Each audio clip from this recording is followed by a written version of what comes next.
Crystal field theory, और crystal field theory हमारा coordinated complex के लिए रहता है। किसके लिए? कोऑर्डिनेटेड कॉम्प्लेक्स के लिए। और इससे पहले कोऑर्डिनेटेड कॉम्प्लेक्स के लिए आप एक थ्योरी और पढ़ चुके हो जो कि थी आपकी वैलेंस बॉन्ड थ्योरी, और उसके लिमिटेशंस तक का हमने कंसेप्ट कर लिया था, क्योंकि लिमिटेशंस में हमें कुछ ऐसी कमियां मिली जहां से हमारा काम नहीं चल रहा, मतलब कोऑर्डिनेटेड कॉम्प्लेक्स की पूरी स्टडी वहां पर नहीं हुई थी। इसी वजह से हमें नेक्स्ट थ्योरी पर, जो कि हमारी है क्रिस्टल फील्ड थ्योरी, इस पर शिफ्ट करना पड़ा, और हमारा वैलेंस बॉन्ड थ्योरी की जो कमियां रह गई थी वो हम यहाँ से कवर अप करने की कोशिश करेंगे। तो एच बेथे हमारे साइंटिस्ट थे, H Bethe and V black, ये हमारे साइंटिस्ट थे दो। इन्होंने स्टडी किया था क्रिस्टल फील्ड थ्योरी के बारे में, और इन्होंने रिलेट क्या किया था कि बीबीटी में, that means valence bond theory में, आपने कहा था कि जो हमारी कोऑर्डिनेटेड कॉम्प्लेक्स में बॉन्डिंग होती है वो प्योरली कैसी बताई थी? कोवलेंट स्टडी की थी ना, प्योरली कोवलेंट हमने कहा था। But H Bethe and V Vleck ने कहा सीएफटी के अंडर, सीएफटी क्या है अब आपकी क्रिस्टल फील्ड थ्योरी, सीएफटी के अंडर कहा गया कि ये हमारी कोवलेंट ना होकर इलेक्ट्रोस्टैटिक होती है। इसका मतलब प्योरली इलेक्ट्रोस्टैटिक बॉन्डिंग को इन्होंने यहाँ पर कंसीडर किया था।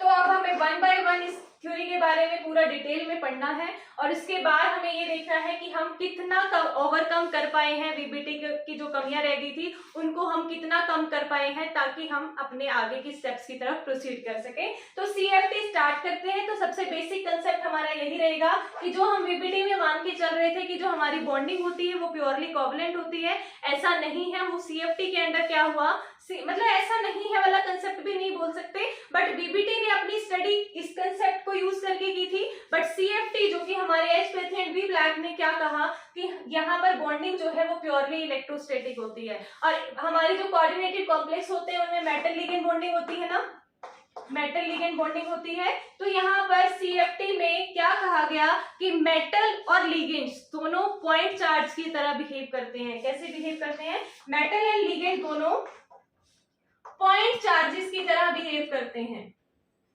पॉइंट चार्जेस की तरह मतलब एक पर पॉजिटिव चार्ज, एक पर नेगेटिव चार्ज। पॉजिटिव और नेगेटिव चार्ज के बीच में इंटरेक्शंस होंगी, वो एक दूसरे की तरफ अट्रैक्शन फील करेंगे, उसकी वजह से ही तो हमारे कैसे बॉन्ड बनते हैं। इलेक्ट्रोस्टैटिक बिहेवियर यही होता है ना, एक दूसरे की तरफ अट्रैक्ट हो रहे हैं पॉजिटिव और नेगेटिव बिहेवियर की वजह से। तो यहाँ पर यही चीज अज्यूम करके चलनी है। अब हमें ये चीज माइंडसेट बना लेना है। अब बीबीटी के टाइम पे हमने ये अपने माइंड में बिठा रखा था कि कोवलेंट बॉन्डिंग होती है। अब अपने माइंड में जब तक आप सीएफटी पढ़ रहे हो तो अपने माइंड में एक ये क्लियरेंस रखो कि हमारे जो चार्जेस हैं, या फिर यूं कहो मेटल और जो लिगेंड्स हैं, वो पॉजिटिव और नेगेटिव चार्जेस की तरह या पॉइंट चार्जेस की तरह बिहेव करते हैं, और वो एक चार्जेस जो हैं वो एक दूसरे की तरफ अट्रैक्ट होते हैं और एक दूसरे के इंटरेक्शंस होते हैं, तभी हमारे वहां पर बॉन्डिंग क्रिएट होती है। तो अब हमें ये बेसिक अपना क्लियर रखना है सीएफटी के लिए। तो इसके आगे हम प्रोसीड करते हैं। तो क्या कहा गया कि मेटल जो है वो तो हम सभी को पता है, मेटल तो हमेशा कैसा होता है, पॉजिटिव चार्ज कंटेन करके चलता है। पॉजिटिव चार्ज +1 भी हो सकता है, +2 भी हो सकता है, +3 भी हो सकता है, वो डिपेंड करेगा, पर मेटल पर हमेशा पॉजिटिव चार्ज आएगा। और इसका मतलब अगर मेटल पर पॉजिटिव आ रहा है तो लिगेंड पर क्या होगा, नेगेटिव होगा। पर ऐसा कोई कंपल्सरी नहीं होता। जो भी हमारे एज अ लिगेंड्स बिहेव करने वाले एलिमेंट्स हैं, या जो भी हमारे लिगेंड्स की तरह बिहेव करने वाले मॉलिक्यूल्स हैं, वो हमारे नेगेटिव चार्ज भी रख सकते हैं और पॉजिटिव चार्ज भी रख सकते हैं। यहाँ से चीजें थोड़ा माइंड में बिठाते चलना, ताकि आपको आगे समझने में इजी रहे। अभी तक मैंने कुछ नहीं बताया है लेक्चर में, जस्ट इतना ही बताया है कि बीबीटी में हमने प्योरली कोवलेंट बिहेवियर कंसीडर किया था, और अब हम सीएफटी में हम इलेक्ट्रोस्टैटिक बिहेवियर कंसीडर करके चलेंगे। यहाँ तक का अगर आपको समझ आ गया है तो हम अपना कंसेप्ट स्टार्ट कर रहे हैं कि जो इलेक्ट्रोस्टैटिक बिहेवियर हम कंसीडर करके चल रहे हैं, वहां पर मेटल और लिगेंड्स जो है वो पॉइंट चार्जेस की तरह बिहेव करते हैं। हमें पता है मेटल पर हमेशा मेटल आयन जो होता है वो पॉजिटिव चार्ज ही कैरी करता है, तो मेटल पर हमने क्या कह दिया, पॉजिटिव चार्ज होगा। अब बात आती है लिगेंड की, तो लिगेंड के पास ऑप्शन क्या बचता है, नेगेटिव चार्ज कंटेन करें। तो नेगेटिव चार्ज कोई कंपल्सरी नहीं है कि लिगेंड्स पर हमेशा नेगेटिव चार्ज ही आए, क्योंकि जो हमारे लिगेंड्स होते हैं कोऑर्डिनेटेड कॉम्प्लेक्स में, वो लिगेंड्स नेगेटिव चार्ज भी अटेन करके रखते हैं और हमारा न्यूट्रल भी होते हैं। इसका मतलब नेगेटिव चार्ज भी हो सकता है और जीरो चार्ज भी हो सकता है, नेगेटिव चार्ज भी हो सकता है और जीरो चार्ज भी हो सकता है। तो अगर हम एग्जांपल्स की बात करें तो नेगेटिव चार्ज जो लिगेंड्स होते हैं वो कौन से होंगे, क्लोरीन हो गया, फ्लोरीन हो गया, साइनाइड हो गया, ये आपके होते हैं negative charge ligands, negative charge ligands. और जो हमारा जीरो चार्ज मतलब जो मॉलिक्यूल्स हैं, purely molecule state, sorry pronunciation में थोड़ा मिस्टेक हो गया, जो हमारे मॉलिक्यूल स्टेट में है वो मॉलिक्यूल स्टेट में या फिर यूं कहो जो न्यूट्रल मॉलिक्यूल्स हैं आपके वो भी लिगेंड भी करते हैं। और एग्जांपल में आप ले सकते हो वाटर आपका हो गया, कार्बन मोनोऑक्साइड आपका हो गया, अमोनिया आपका हो गया, ये हमारे नेगेटिव चार्ज अटेन नहीं करते, ये हमारे प्योरली मॉलिक्यूल स्टेट में है और मॉलिक्यूल स्टेट में इन पर जीरो चार्ज होता है, मतलब ये न्यूट्रल मॉलिक्यूल कंसीडर किए जाते हैं, पर ये हमारे फिर भी एज ए लिगेंड बिहेव करते हैं। तो अगर ये एज ए लिगेंड है और हमने कहा कि ये तो हमारे पॉइंट चार्जेस की तरह बिहेव करेंगे, कौन, मेटल और लिगेंड। मेटल में तो आ गया पॉजिटिव चार्ज, मेटल तो आयनिक स्टेट में जा सकता है और आयनिक स्टेट में जाएगा तो पॉजिटिव चार्ज ले लेगा, बट लिगेंड के पास हमने कहा हमें तो नेगेटिव चार्ज चाहिए था क्योंकि पॉइंट चार्ज की तरह कंसीडर करके चल रहे हो, बट नेगेटिव में हमने अब यहाँ पर क्या देख लिया कि लिगेंड तो दो तरह के हो सकते हैं, नेगेटिव लिगेंड्स भी हो सकते हैं और न्यूट्रल लिगेंड्स भी हो सकते हैं। तो क्वेश्चन आता है कि नेगेटिव तो ठीक है इंटरेक्शन कर लेगा मेटल के साथ और मेटल का पॉजिटिव और लिगेंड का नेगेटिव जो मतलब चार्ज जो है, पॉइंट चार्जेस जो वो बन गए हैं वो एक दूसरे की क्लोज आएंगे और उनके बीच में इंटरेक्शन होगी और प्योरली इलेक्ट्रोस्टैटिक इंटरेक्शन हमारी बन जाएगी, वहां से हमारा कोऑर्डिनेटेड कॉम्प्लेक्स बन सकता है। बट अगर हमारे लिगेंड्स न्यूट्रल हैं तब क्या होगा, अगर आपके लिगेंड्स न्यूट्रल है तो उसका भी हमारे पास सोल्यूशन है। क्या सोल्यूशन है, स्लाइड पॉजिटिव और स्लाइड नेगेटिव चार्ज जो है वो शिफ्ट होता है न्यूट्रल मॉलिक्यूल्स में। कैसे, सपोज कीजिए आपके पास वाटर मॉलिक्यूल है और वाटर मॉलिक्यूल में क्या है H2O, तो आपका क्या होता है, ऑक्सीजन पर स्लाइड नेगेटिव चार्ज होता है और हाइड्रोजन पर आपका स्लाइड पॉजिटिव चार्ज होता है। ऐसे होता है ना, न्यूट्रल मॉलिक्यूल्स जो होते हैं उनमें क्या होता है, डाइपोल क्रिएट हो जाते हैं और डाइपोल क्रिएट होने में ऑक्सीजन पे आपका स्लाइड नेगेटिव चार्ज शिफ्ट हो जाता है और स्लाइड पॉजिटिव चार्ज आपका हाइड्रोजन की तरफ शिफ्ट हो जाता है। तब हमारी बॉन्डिंग कैसे होगी मेटल लिगेंड के बीच में, मेटल पर तो आपका पॉजिटिव चार्ज ही है तो मेटल पर पॉजिटिव है और अगर एज ए लिगेंड हमारा वाटर बिहेव कर रहा है तो उस टाइम पे हमारा जो ऑक्सीजन है, जैसे सपोज कीजिए, एक सेकेंड रब कर लेते हैं पहले, हेलो, तो जो आपका मेटल पर पॉजिटिव चार्ज है, ये देखिए मेटल पर तो आपका क्या है, पॉजिटिव चार्ज है। क्वेश्चन आता है अब हमारा न्यूट्रल लिगेंड्स के लिए, तो न्यूट्रल लिगेंड्स पे हमारा ऑक्सीजन पर स्लाइड नेगेटिव चार्ज है और हाइड्रोजन पर क्या है, स्लाइड पॉजिटिव चार्ज है। तो जैसे ही हमारा बॉन्डिंग के लिए इंटरेक्शंस होगी मेटल और लिगेंड के बीच में, मेटल लिगेंड इंटरेक्शन के ड्यूरिंग हमारा मेटल का पॉजिटिव चार्ज जो हमारा न्यूट्रल लिगेंड है उसके जो स्लाइड नेगेटिव चार्ज रखने वाला जो एलिमेंट है उसकी तरफ ओरिएंट हो जाएगा, या फिर यूं कहो जो हमारा लिगेंड है, लिगेंड ही ओरिएंट करते हैं वैसे तो, लिगेंड खुद को इस तरह से ओरिएंट कर लेगा कि मेटल की पॉजिटिव चार्ज की तरफ अपने नेगेटिव एलिमेंट को शिफ्ट कर देगा। मतलब एक तरह से सपोज करके चलिए हमारे पास H2O मॉलिक्यूल है, H2O मॉलिक्यूल के पास क्या है, दो हाइड्रोजन और एक ऑक्सीजन। हमें अंडरस्टूड है भाई हाइड्रोजन पर स्लाइड पॉजिटिव चार्ज है और ऑक्सीजन पर स्लाइड नेगेटिव चार्ज है। इसको जैसे ही कोई मेटल मिला, जैसे ही कोई मेटल आयन मिला, उस मेटल आयन के पास क्या करेगा, खुद को एकदम से ऐसे ओरिएंट कर लेगा कि ऑक्सीजन तो मेटल की तरफ चला जाएगा और हाइड्रोजन हमारे बैक साइड में रह जाएंगे, इस तरह से कि ऑक्सीजन तो हमारा मेटल की तरफ चला गया, अपने डायरेक्शन को मेटल की तरफ लेके चला गया और हाइड्रोजन जो है वो बैक साइड में रह गए हैं, तो इनके बीच में इंटरेक्शन होना इजी हो जाएगा। और मेटल लिगेंड जो हमने कहा था as a point charge behave करते हैं, तो कोई न्यूट्रल लिगेंड भी as a point charge behave कर गया। कैसे कर गया कि खुद पर स्लाइड नेगेटिव चार्ज ले आए और अपने दूसरे एलिमेंट्स पर स्लाइड पॉजिटिव चार्ज दे दिया। तो यहाँ पर भी हमारा आयनिक इंटरेक्शन ही है, इलेक्ट्रोस्टैटिक इंटरेक्शन ही है। तो हमारा जो यहाँ पर बॉन्डिंग हुई है वो भी इलेक्ट्रोस्टैटिक इंटरेक्शन हो सकती है न्यूट्रल लिगेंड के केस में भी। तो आपको नेगेटिव लिगेंड्स के केस में तो समझ आ ही गया होगा कि नेगेटिव लिगेंड्स के केस में ऐसा होता है, तो न्यूट्रल के लिगेंड्स के केस में भी, क्या बोल रही हूँ आज मैं, न्यूट्रल लिगेंड्स के केस में भी ऐसा पॉसिबल है कि हमारी इंटरेक्शंस जो हैं वो हो सकती हैं। समझ आया? अब इसके बाद हम बेसिक्स पॉइंट्स देख लेते हैं। कि सीएफटी के लिए, क्रिस्टल फील्ड थ्योरी के लिए मेन अजम्पशंस जो होती हैं कि किस पर हमारी सीएफटी काम करती है, किन पॉइंट्स पर, वो देखेंगे। उससे पहले एक चीज और देख लीजिए, ये क्वेश्चन ये आता है कई बार कि हम इस थ्योरी को क्रिस्टल फील्ड थ्योरी क्यों कहते हैं, क्रिस्टल फील्ड वर्ड कहाँ से आया है, ये चीज समझने की है। तो देखिए, क्रिस्टल फील्ड इसलिए बोला जाता है क्योंकि कोऑर्डिनेटेड कॉम्प्लेक्स को, जो हमारे एच पे थे और बी ब्लैक थे, उन्होंने क्या माना कि जो हमारा कोऑर्डिनेटेड कॉम्प्लेक्स है ना, जो भी कॉम्प्लेक्स बन रहा होगा, जो हमने लास्ट टू लास्ट लेक्चर्स में किया भी था, मैंने आपको पूरी स्ट्रक्चर्स बना के दिखाई थी, ज्योमेट्रीज बना के दिखाई थी कि कोऑर्डिनेशन नंबर 4 में इस टाइप की स्ट्रक्चर्स बनती हैं, कोऑर्डिनेशन नंबर 5 में इस टाइप की बनती है, 6 में इस टाइप की बनती है, तो वो हमने वहां पर डिस्कस किया था। तो हमारे जो स्ट्रक्चर्स हैं, तो क्या डिस्कस किया, कंसीडर किया गया जब क्रिस्टल फील्ड थ्योरी की स्टडी चल रही थी, उन्होंने कहा कि जो कोऑर्डिनेटेड कॉम्प्लेक्स है, हम उसको एक लैटिस की तरह मान लेते हैं। लैटिस की तरह कैसे, कि जो मेटल आयन है, उन्होंने कंसीडर किया कि मेटल आयन किसी लैटिस का पार्ट है, और उस मेटल आयन के सराउंडिंग में, जो सराउंडिंग है, जो लैटिस उन्होंने कंसीडर किया है, उसके सराउंडिंग में नॉन स्फेरिकल, ध्यान से सुनते जाना, नॉन स्फेरिकल इलेक्ट्रिक चार्ज मिलता है। नॉन स्फेरिकल इलेक्ट्रिक चार्ज, क्या कहा, दोबारा रिपीट कर रही हूं कि ये कंसीडर किया गया जब सीएफटी की स्टडी चल रही थी कि जो हमारा मेटल आयन है वो किसी लैटिस का पार्ट है, और उस मेटल आयन की सराउंडिंग में नॉन स्फेरिकल इलेक्ट्रिक चार्ज देखने को हमें मिलता है। अब इसका मतलब क्या हुआ कि सपोज कीजिए कहीं पर हमारा मेटल आयन प्रेजेंट है, उसकी सराउंडिंग में नॉन स्फेरिकल का मतलब क्या होता है कि एक जैसा ना होना। स्फेरिकल का तो क्या मीनिंग है, स्फेयर तो क्या होता है, हर तरफ से एक जैसा होता है, और नॉन स्फेरिकल क्या होता है, कहीं पर से शेप कुछ और, कहीं से शेप कुछ और, यही होता है ना नॉन स्फेरिकल का मीनिंग। तो यहाँ इसीलिए इसने ये यूज किया है नॉन स्फेरिकल वर्ड कि जो मेटल आयन के पास आने तो क्या है, लिगेंड, हमें इतना तो पता ही है कि लिगेंड आने हैं, पर लिगेंड हर तरफ से एक जैसे ना आकर वो हमारे कहीं से लिगेंड्स आ रहे हैं, कहीं से लिगेंड कोई और भी आ सकता है, डिफरेंट लिगेंड्स भी आ सकते हैं, कोई डायरेक्शन इसकी ऐसी भी हो सकती है जिस डायरेक्शन से कोई भी लिगेंड नहीं आ रहा,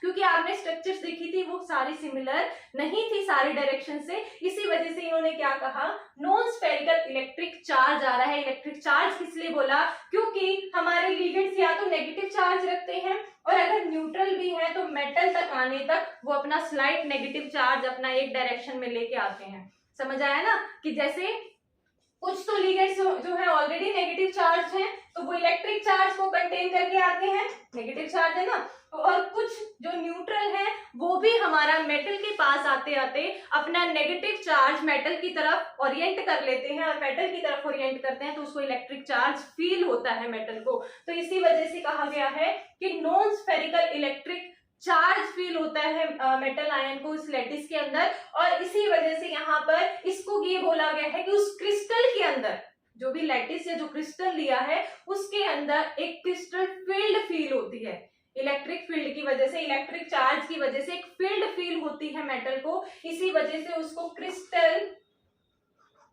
क्रिस्टलाइन फील्ड भी बोला जाता है। क्रिस्टलाइन फील्ड बोलने लगे उसको जब मतलब एच बैठी और वी ब्लैक, जो भी हमारे साइंटिस्ट थे सीएफटी की स्टडी कर रहे थे, तो उन्होंने कंसीडर कर लिया कि मेटल आयन एक लैटिस के, हम ये कंसीडर करके चल रहे हैं वो एक लैटिस का पार्ट है, लैटिस के अंदर उसको non spherical electric charge feel हो रहा है। वो जब भी उनकी स्टडी चल रही थी तो उन्होंने कहा भाई ये तो क्रिस्टलाइन फील्ड बन गई कोई, कि मेटल जो है क्रिस्टलाइन फील्ड के अंदर काम कर रहा है, और क्रिस्टलाइन फील्ड को ही मतलब बाद में चेंज करके क्रिस्टल फील्ड बोल दिया गया, क्रिस्टल फील्ड बोल दिया गया।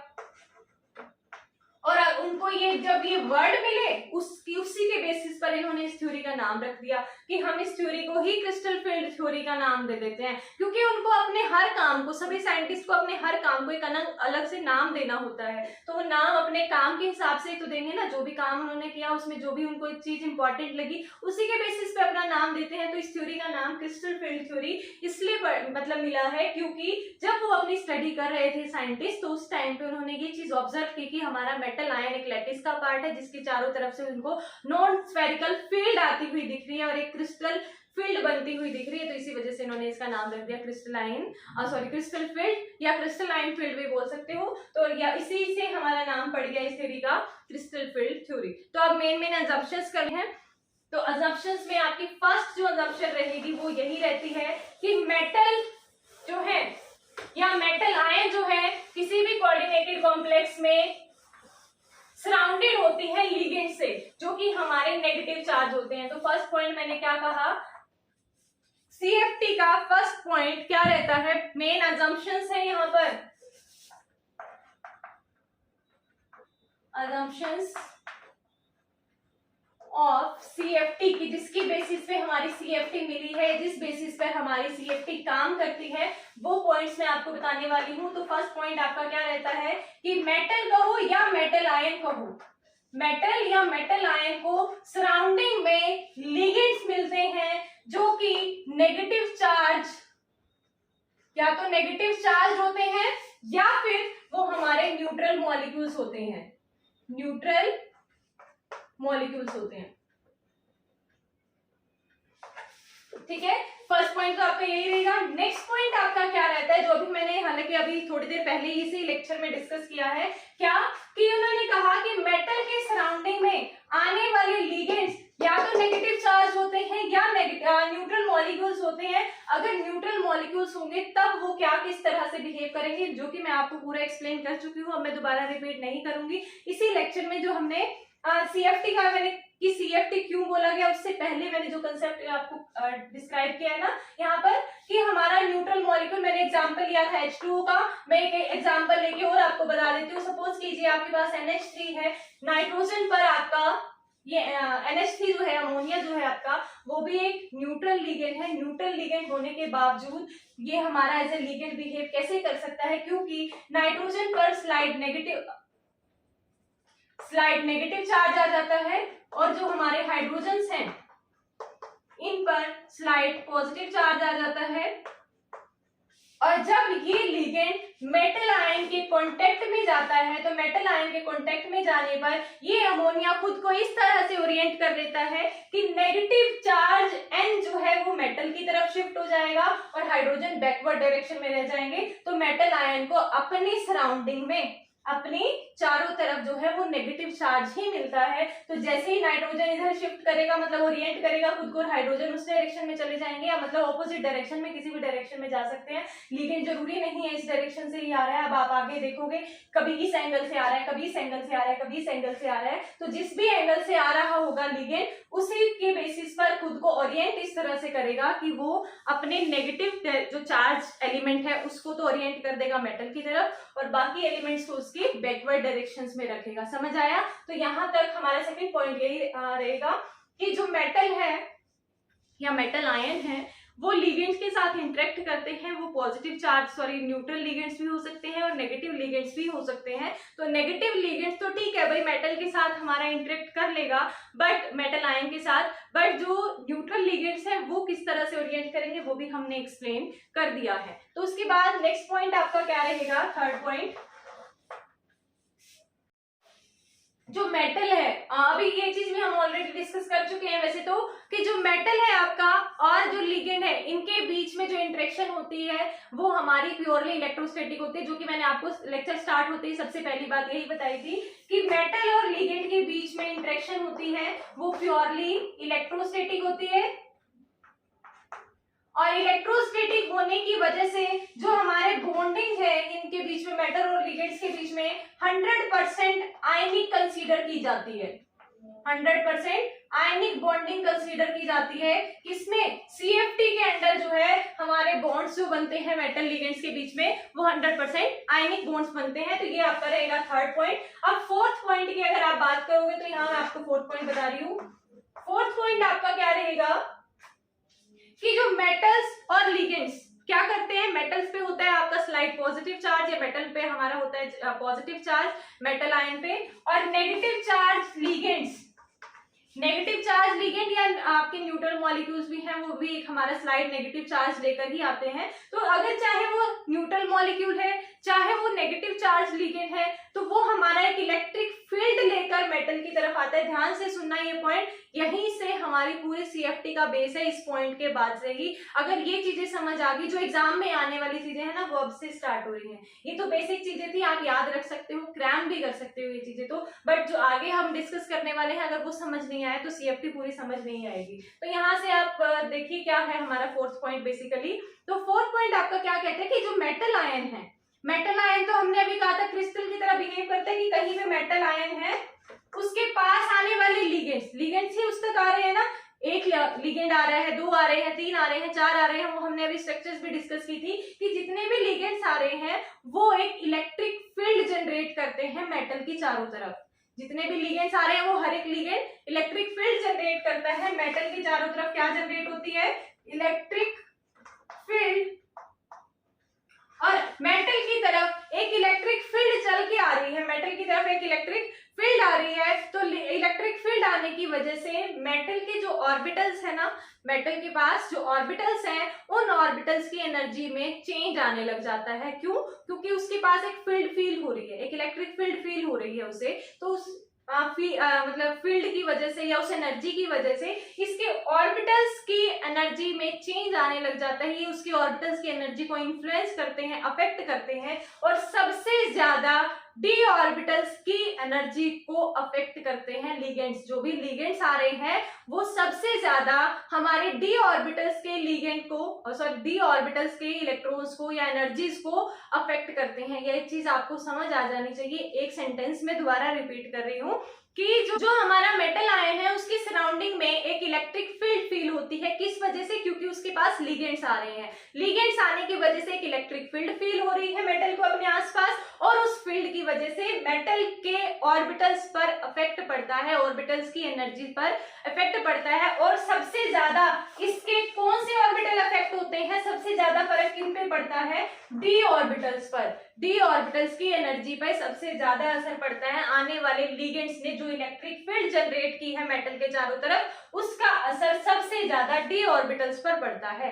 ये चीज आपको समझ आ जानी चाहिए, क्योंकि अब सारा खेल डी ऑर्बिटल्स का ही है, डी ऑर्बिटल्स की ही एनर्जीज का खेल है सारा। अगर ये चीज आपको समझ नहीं आई तो आगे का कुछ भी समझ नहीं आएगा। और समझ आने जैसा इसमें है भी कुछ नहीं, कि मेटल है, कहीं पे मेटल आयन है, उसके पास चारों तरफ आ रहे हैं लिगेंड आ रहे हैं, वो एक इलेक्ट्रिक फील्ड लेके आ रहे हैं। इलेक्ट्रिक फील्ड अगर वो लेके आ रहे हैं तो वहां पर मतलब एक फील्ड आने की वजह से मेटल आयन के ऑर्बिटल्स की एनर्जी पर फर्क पड़ता है, और वो फर्क सबसे ज्यादा, वैसे तो सारे ही ऑर्बिटल्स होते हैं इसके पास, s भी है, p भी है, d भी है, और f भी हो सकता है वो, बट हमारे sp d ही होते हैं, क्योंकि हम ये जो मेटल आयन लेते हैं वो ट्रांजिशन एलिमेंट का लेते हैं, तो उसमें sp d ही कंसीडर करके चलते हैं। हम ज्यादा जो हायर इलेक्ट्रॉनिक कॉन्फ़िगरेशन के एलिमेंट्स को हम एज ए एग्जांपल भी इतना नहीं यूज करते, इसलिए कह रही हूँ। तो यहाँ पर क्या है? sp d हमारे ये ऑर्बिटल्स हैं, तो sp पर इतना फर्क नहीं पड़ता, उनकी एनर्जीज पर इतना फर्क नहीं पड़ता, सबसे ज्यादा फर्क पड़ता है हमारा डी ऑर्बिटल्स पर। इससे नेक्स्ट जो असम्पशंस है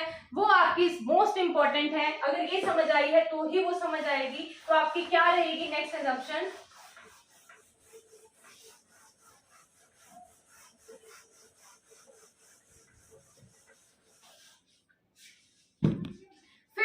आपका क्या रहेगा? अभी फोर्थ पॉइंट में हमने किया कि मेटल के डी ऑर्बिटल जो है वो सबसे ज्यादा अफेक्ट होते हैं जब लिगेंड्स उनके कांटेक्ट में आते हैं, यही पॉइंट कहा ना। तो अब फिफ्थ पॉइंट में क्या कहते हैं? हमारा फिफ्थ पॉइंट मतलब क्या रहेगा कि जो आपके मेटल के डी ऑर्बिटल्स हैं, किसी भी मेटल के डी ऑर्बिटल की अगर हम बात करें तो उसके 5 ऑर्बिटल्स होते हैं। पांचों ऑर्बिटल्स की एनर्जी जो है वो सेम होती है। किसी भी मेटल आयन में 5 ऑर्बिटल जो आपके होते हैं डी ऑर्बिटल, उनकी सबकी एनर्जी सेम होती है। ये सारे डी ऑर्बिटल्स अगर हैं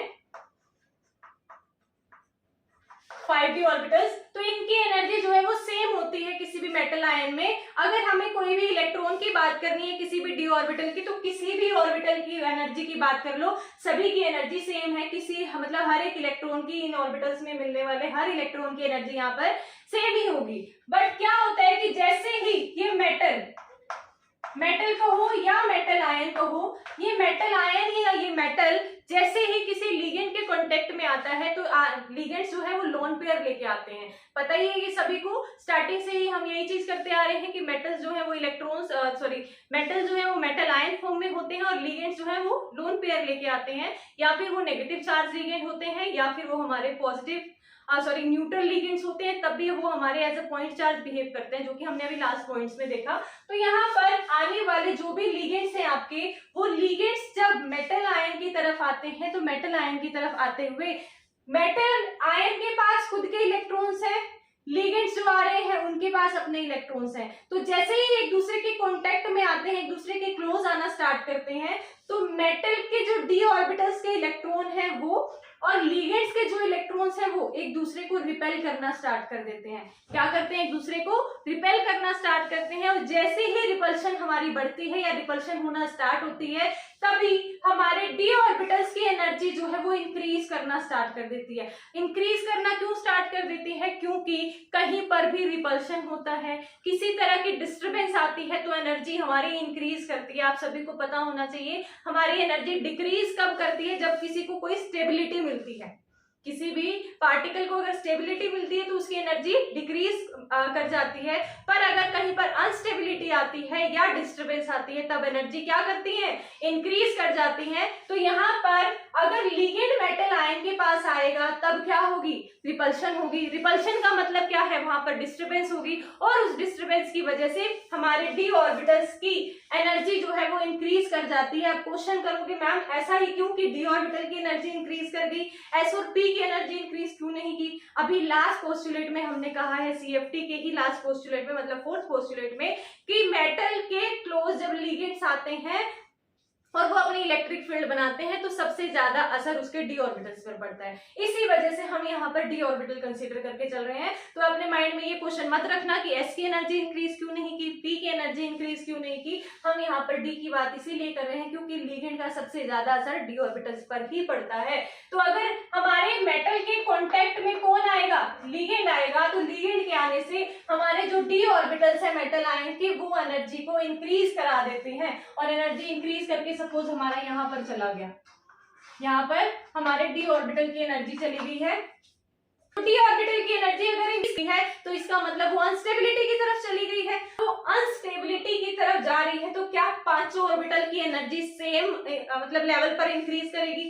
यहाँ पर पहले थे सेम एनर्जी लेवल पे थे, तब जब इनके कॉन्टेक्ट में लिगेंड नहीं था, कॉन्टेक्ट में लिगेंड नहीं था तो इनकी एनर्जी थी सेम, और इसी सेम एनर्जी वाले ऑर्बिटल्स को कहा जाता है डीजनरेट ऑर्बिटल।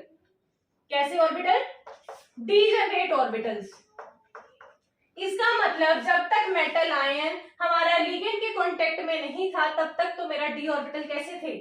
डीजनरेट थे। बट जैसे ही लिगेंड के कॉन्टेक्ट में आया तो एनर्जी जो है वो इंक्रीज कर गई। किस वजह से? क्योंकि रिपल्शन हुई। रिपल्शन करने से एनर्जी इंक्रीज कर गई। तो क्या यहाँ पर भी डीजनरेट ऑर्बिटल्स ही मिलेंगे? एनर्जी इंक्रीज करिए, पांचों की अगर इंक्रीज कर जाती है तो डीजनरेट ही मिलते हैं, डीजनरेट ऑर्बिटल्स ही मिलते हैं। बट जो मेटल आयन के टाइम पे थे ना ये ऑर्बिटल, उनसे ज्यादा एनर्जी के मिलते हैं, और ये चीज समझ आ गई होगी कि क्यों ज्यादा के? क्योंकि रिपल्शन हुई थी। अब इसके बाद क्या चीज हमें मेनली याद रखनी है या क्या चीज नोटिस करने की है कि ये जो एनर्जी लेवल इंक्रीज किया है वो डीजनरेट ऑर्बिटल्स की फॉर्म में ही करा है, मतलब सेम लेवल पर ही सारे ऑर्बिटल चले गए हैं। पर ऐसा मोस्टली केसेस में देखने को नहीं मिलता है। क्यों नहीं मिलता है? क्योंकि ऐसा सिर्फ तभी हो सकता है कि जितने मतलब जो ऑर्बिटल्स जो यहाँ पर डीजनरेट थे वो सारे के सारे सेम लेवल पर एनर्जी इंक्रीज करके तभी जाएंगे अगर मेटल के पास आने वाले लिगेंड्स, 4 भी आ सकते हैं, 5 भी आ सकते हैं, आपको एग्जांपल की तरह बना के दिखा रही हूँ बस, कि मेटल के पास या मेटल आयन के पास आने वाले जो लिगेंड्स हैं वो सेम डिस्टेंस से आ रहे हैं। दोबारा सुन लो कि मेटल आयन के पास आने वाले लिगेंड्स अगर सेम डिस्टेंस से आ रहे हैं और सेम साइज के आ रहे हैं, सेम लिगेंड्स आ रहे हैं, तब तो हमारे सारे ऑर्बिटल्स मेटल के सेम एनर्जी पर ही इंक्रीज करेंगे। क्या कहा? कि अगर वो सारे ऑर्बिटल्स सारे लिगेंड्स एक जैसे हैं और सारे सेम डिस्टेंस से आ रहे हैं, सेम एंगल से आ रहे हैं, सेम ओरिएंटेशन के साथ आ रहे हैं, तब तो हमारे जो एनर्जी लेवल इंक्रीज करने वाला है डी का वो सेम करेगा। अदरवाइज हमारा different different orbitals different different energy level पर चले जाएंगे। इसका मतलब क्या हुआ कि कुछ ऑर्बिटल्स तो डी ऑर्बिटल में से 5 है ना, इनमें से पांचों में से कुछ ऑर्बिटल्स की एनर्जी ज्यादा होगी, कुछ की एनर्जी कम होगी। और ऐसा होने का रीजन मैं आपको बता देती हूँ। इसका रीजन है हमारा डी ऑर्बिटल्स जो है हमारी, उनकी ओरिएंटेशन जो है वो अलग होती है। आपको पता है जो पांचों डी ऑर्बिटल्स हैं आपके कौन कौन से होते हैं, d x y, d y z, d z x, d x square minus y square और डी जेड स्क्वायर। ये 5 ऑर्बिटल्स होते हैं ना, इन सभी की ओरिएंटेशन क्या सेम होती है। आप सभी 11th-12th क्लास में ही पढ़ना स्टार्ट कर देते हो डी ऑर्बिटल्स की शेप। वहां पर आपने देखा था इन तीनों की शेप सिमिलर सी होती है, इसकी अलग होती है, इसकी अलग होती है। किसी ऑर्बिटल की तो शेप ऐसी होगी, इन बिटवीन दी एक्सिस उनकी इलेक्ट्रॉन डेंसिटी मिलेगी, किसी ऑर्बिटल की शेप ऐसी होगी, ऑन दी एक्सिस उनकी इलेक्ट्रॉन डेंसिटी मिलती है, और किसी ऑर्बिटल में हमारे डी जेड स्क्वायर जैसे ऑर्बिटल में ऐसा भी होता है कि हमारा एक एक्सिस के अलोंग तो इलेक्ट्रॉन डेंसिटी ज्यादा होती है, कि दो के अलोंग हमारी कम देखने को मिलती है। तो ये हमारी सभी की ओरिएंटेशन अलग अलग है। तो आने वाला लिगेंड पता नहीं किस डायरेक्शन से आ रहा है, तो अगर किसी भी डायरेक्शन से लिगेंड आ रहा है तो हो सकता है इनके कांटेक्ट में आ जाए, हो सकता है इसके कांटेक्ट में डायरेक्ट कांटेक्ट में आ जाए, हो सकता है इसके डायरेक्ट कांटेक्ट में आ जाए। तो जिसके डायरेक्ट कांटेक्ट में हमारा लिगेंड आएगा उसमें रिपल्शन ज्यादा होगी, और जिसके डायरेक्ट कांटेक्ट में लिगेंड नहीं आएगा उसमें रिपल्शन कम होगी। और जिसमें रिपल्शन ज्यादा होगी उसमें उस ऑर्बिटल की एनर्जी जो है वो ज्यादा इंक्रीज कर जाएगी, और जिसमें ऑर्बिटल मतलब जिनके डायरेक्ट कांटेक्ट में नहीं आएगा लिगेंड उसमें रिपल्शन कम होगी, और रिपल्शन कम होने की वजह से उसकी एनर्जी कम इंक्रीज हो पाएगी। एक चीज ध्यान रखना भाई इसमें कि एनर्जी चेंज जरूर होंगी। जो हमारा बेसिक लेवल है ना, जो मेटल आयन के डी ऑर्बिटल की एनर्जी लेवल था, उससे एनर्जी चेंज तो पक्का होंगी, चेंज तो हर एक डी ऑर्बिटल की एनर्जी चेंज तो पक्का होगी, बट वो कितनी ज्यादा या कितनी कम होने वाली है वो डिपेंड करेगा लिगेंड की आने वाली डायरेक्शन पर। अगर अभी भी आपको समझ नहीं आया है तो इससे आगे जो नेक्स्ट टॉपिक्स होने वाले हैं उनमें यही बातें चलेंगी। पर अभी तक आपको assumption as a postulate of CFT आपको इतना समझ आ जाना चाहिए कि डी ऑर्बिटल्स की एनर्जी में वेरिएंस आता है। डी ऑर्बिटल की एनर्जीज जो है वो चेंज होती हैं। वो जो मेटल आयन के डी ऑर्बिटल की एनर्जी जो है जितनी उसकी पहले होती है, और जब वो लिगेंड के कांटेक्ट में आता है उसके बाद उसकी ऑर्बिटल्स की एनर्जीज में चेंज आता है। और वो चेंज कब ज्यादा आएगा कब कम आएगा, किस में एनर्जीज कौन सा लेवल मतलब कौन सा ऑर्बिटल ज्यादा एनर्जी रखेगा कौन सा ऑर्बिटल कम एनर्जी रखेगा, ये चीज अगर आपको अभी तक समझ नहीं आई है तो टेंशन लेने की कोई बात नहीं है। आगे के लेक्चर्स में हम इसी चीज पर पूरा डिस्कशन करने वाले हैं। आपके कई लेक्चर्स इसी चीज पे जाएंगे, तो इस चीज से घबराने की जरूरत नहीं है। तो अब आपको इतना समझ आ जाना चाहिए बस कि भाई डी ऑर्बिटल्स की एनर्जीज पहले तो सारी सबकी सेम होती है, पर जैसे ही लिगेंड के कांटेक्ट में आते हैं तो उनकी एनर्जी जो है वो चेंज हो जाती है। और वो चेंज होने का रीजन क्या है कि लिगेंड जब मेटल आयन के पास आ रहा है तो उसके इलेक्ट्रॉन्स के बीच में रिपल्शन होगी, रिपल्शन होने की वजह से हमारी एनर्जी जो है वो इंक्रीज कर जाती है, और वो इंक्रीज करेंगी, कुछ केसेस में इंक्रीज करेंगी, कुछ केसेस में और मतलब ज्यादा इंक्रीज करेंगे, किसी में करेंगे। के बाद जो चेंज हुई है तो एनर्जी कुछ की एनर्जी जब कुछ की एनर्जी कम हो रही वो एनर्जी ऑर्बिटल की एनर्जी का स्प्लिट जाना। मैं क्या कह रही हूँ कि हमारे पास ये 5 ऑर्बिटल हैं, इन 5 ऑर्बिटल के कांटेक्ट में जब लिगेंड आएगा तो पूरा डिटेल में कराऊंगी ना इसको, तब मैं आपको बता दूंगी। पर कुछ एक के केसेस में क्या होता है, मैं एक टर्म को यहाँ एक्सप्लेन करना चाह रही हूँ कि कुछ केसेस में एनर्जी ज्यादा इंक्रीज कर जाती है, कुछ में कम इंक्रीज करती है। तो बेसिकली ये है कि पांचों ऑर्बिटल बाद में साथ नहीं रहते, साथ नहीं रहते मतलब डी जनरेट ऑर्बिटल्स नहीं रहते 5 ऑर्बिटल्स, और डी जनरेट नहीं रहते तो किसी की ज्यादा किसी की कम है तो हमारा डी ऑर्बिटल क्या करता है स्प्लिट कर जाता है, और स्प्लिट करने को ही हम बोलते हैं क्रिस्टल फील्ड। उसमें जो एनर्जी लगती है उसको बोलते हैं क्रिस्टल फील्ड स्प्लिटिंग एनर्जी। कौन सी energy, crystal field splitting energy. समझ आया। अब इसके बाद नेक्स्ट पोस्टुलेट कर लेते हैं हम, लास्ट पॉइंट रहेगा हमारा, एक सेकेंड, लास्ट पॉइंट आपका रहेगा क्या,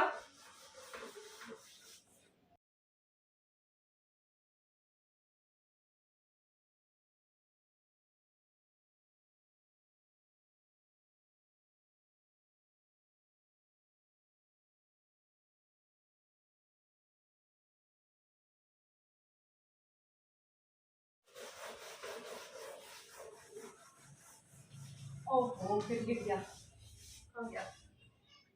हाँ जी, आपका नेक्स्ट पोस्टुलेट क्या है? 6 रहेगा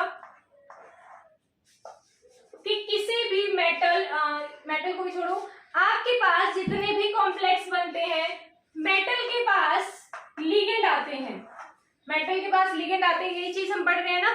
इसमें आने वाले लिगेंड्स के नंबर पर, नंबर ऑफ लिगेंड्स, नंबर को कोऑर्डिनेशन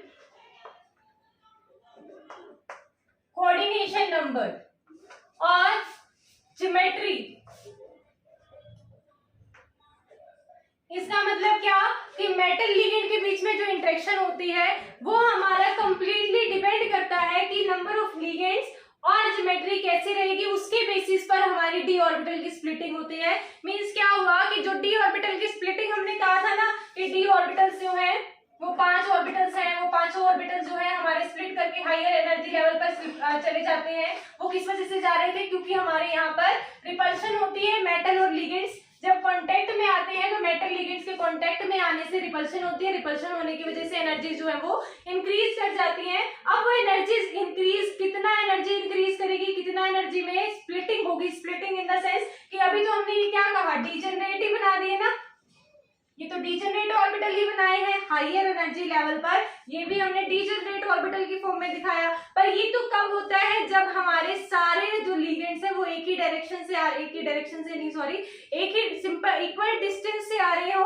तब तो हमारे डीजेनरेट ऑर्बिटल्स बनेंगे। बट सारे जो लिगेंड्स हैं हर एक स्ट्रक्चर में या हर एक ज्योमेट्री में इक्वल डिस्टेंस से नहीं आते हैं, वो सेम एंगल से नहीं आते हैं, मतलब एंगल इन द सेंस कि एक पर्टिकुलर ओरिएंटेशन के साथ वो नहीं आते हैं। और अगर वो एक सिमिलर डायरेक्शन से नहीं आ रहे हैं, सिमिलर ओरिएंटेशन के साथ नहीं आ रहे हैं, तब इन डी ऑर्बिटल्स की एनर्जी में है जो है वो स्प्लिटिंग हो जाती है। स्प्लिटिंग कैसे? किसी ऑर्बिटल की एनर्जी ज्यादा हो जाएगी, किसी ऑर्बिटल की एनर्जी हमारी कम हो जाएगी। अब वो किसी में आपके यहाँ भी 2 जा सकते हैं, यहाँ भी 2 आ सकते हैं, 3 यहाँ पर भी हो सकते हैं, 3 ऊपर भी हो सकते हैं, हो सकता है 4 नीचे आ जाए, 1 ऊपर चला जाए, मतलब किसी एक ऑर्बिटल की एनर्जी ज्यादा हो जाए, 4 की एनर्जी कम हो जाए इनके कंपैरिजन में। तो इस तरह से हम रिलेट करके चलेंगे। पर ये पूरी तरह से डिपेंड किस पे करता है कि कितने नंबर ऑफ लिगेंड्स आ रहे हैं और किस ज्योमेट्री के साथ आ रहे हैं। किस ज्योमेट्री के साथ मतलब कोऑर्डिनेशन नंबर आपने 4 की जब बात की थी, जो मैंने लास्ट क्लास में आपको कराया था कि अगर कोऑर्डिनेशन नंबर 4 होता है तो उस टाइम पे स्क्वायर प्लेनर हमारी ज्योमेट्री भी हो सकती है और ट्रायंगुलर पिरामिडल ज्योमेट्री भी हो सकती है। तो वो आपने वहां पर एक ज्योमेट्री की बात की थी और आने वाले लिगेंड्स की डायरेक्शन उस दोनों ही केस में अलग अलग होती है। तो दोनों ही केस में जो डी ऑर्बिटल की स्प्लिटिंग होगी वो भी अलग अलग होगी। एक दूसरा अगर हम एग्जांपल लें, एक कोऑर्डिनेशन नंबर 4 का एग्जांपल ले लो, एक कोऑर्डिनेशन नंबर 6 का एग्जांपल ले लो, एक कोऑर्डिनेशन नंबर 3 का एग्जांपल ले लो। एक तो मेटल के पास 3 लिगेंड आए, एक मेटल के पास 4 लिगेंड आ रहे हैं, एक मेटल के पास 6 लिगेंड्स आ रहे हैं। तो हमारी जो रिपल्शन है वो किस केस में ज्यादा होगी? जब एक ही लिगेंड मेटल के पास आएगा तो रिपल्शन कम होगी, जब एक से ज्यादा लिगेंड्स आ रहे हैं तो रिपल्शन का अमाउंट भी बढ़ता चला जाएगा। और जैसे जैसे रिपल्शन बढ़ती चली जाएगी वैसे वैसे ही ऑर्बिटल की एनर्जी जो है वो इंक्रीज होती चली जाएंगी। तो यहाँ इसका मतलब क्या है, जब 3 लिगेंड्स आएंगे मेटल के पास तब हमारी जो रिपल्शन है वो कम होगी। तो एनर्जीज का चेंज जो आ रहा है कि इस लेवल से इस लेवल पे एनर्जी जो बढ़ रही है वो कम बढ़ेगी।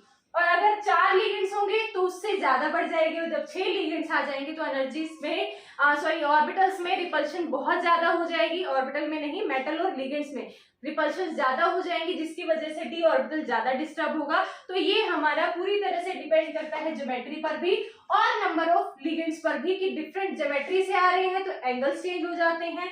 और अगर आपका नंबर ऑफ लिगेंड्स बढ़ रहे हैं या कम हो रहे हैं तो उससे भी हमारे रिपल्शन पर इफेक्ट होता है, और रिपल्शन पर इफेक्ट होने की वजह से डी ऑर्बिटल की स्प्लिटिंग जो हो रही है वो भी हमारी अफेक्ट होती है। उसके बाद लास्ट पॉइंट आप एक और लेके चल सकते हो कि जो हमारी डी ऑर्बिटल की स्प्लिटिंग है इनकी हेल्प से हम किसी भी कॉम्प्लेक्स की मैग्नेटिक मूवमेंट वैल्यू और उसके इलेक्ट्रॉनिक स्पेक्ट्रा और ओरिएंटेशन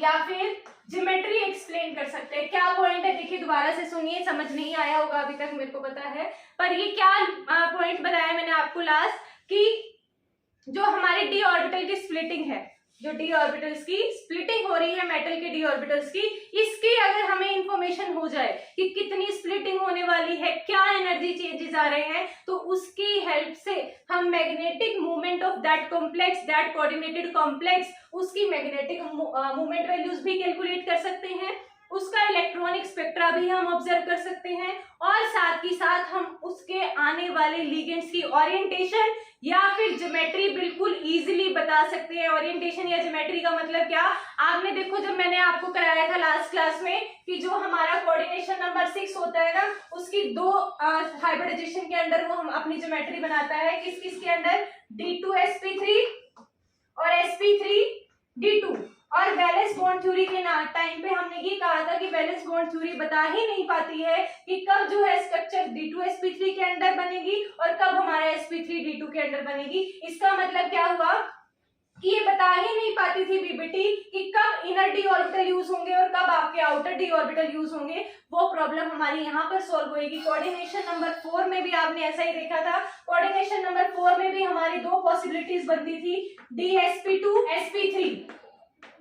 ये हमारी दो हाइब्रिडाइजेशन की पॉसिबिलिटी थी, एक में हमारी स्क्वायर प्लेनर स्ट्रक्चर बनती है, एक में आपकी टेट्राहेड्रल स्ट्रक्चर बनती है। बट बीबीटी ने एक्सप्लेन नहीं किया था कि कब टेट्राहेड्रल बनेगी और कब हमारी स्क्वायर प्लेनर बन रही थी। तो यहाँ पर ये भी आंसर हमारा कौन बताता है, डी ऑर्बिटल की स्प्लिटिंग से ही हमें इसका आंसर मिलेगा। तो ये हो गए आपके पोस्टुलेट CFT के। अब इसके बाद हम नेक्स्ट लेक्चर्स में डी ऑर्बिटल की स्प्लिटिंग को अच्छे से एक्सप्लेन करेंगे, डीपली उसकी स्टडी करेंगे कि कब हमारी डी ऑर्बिटल की जो स्प्लिटिंग है वो किस तरह से होती है, किस कोऑर्डिनेशन में, किस कोऑर्डिनेशन नंबर में किस तरह की स्प्लिटिंग होगी और किस स्ट्रक्चर के अंदर हमारी किस टाइप की स्प्लिटिंग को ऑब्जर्व किया जाता है। तो वो सारा हम डिटेल में करने वाले हैं। तो अपने नेक्स्ट लेक्चर्स में पर हम ये करेंगे। आज के लेक्चर में आपका इतना ही रहेगा, और बाकी कोई भी क्वेरी रहती है इस लेक्चर से रिगार्डिंग तो आप मेरे से कमेंट सेक्शन में पूछ सकते हो। और साथ के साथ अगर आपको ये इन्फॉर्मेशन अच्छी लगती है, लेक्चर्स अच्छे लगते हैं, पसंद आते हैं, समझ आते हैं, तो हमारे चैनल को सब्सक्राइब कर दिया करो और हमारी वीडियो को, जो भी ये लेक्चर है, इसको लाइक कर दिया करो। इससे मोटिवेशन मिलती रहती है, इससे पता चलता रहता है कि हाँ बच्चे इंटरेस्ट दिखा रहे हैं। बस इतना ही इनफ है, आप लोगों का इतना प्यार बहुत है। तो थैंक यू, आज का लेक्चर यहीं तक रहेगा।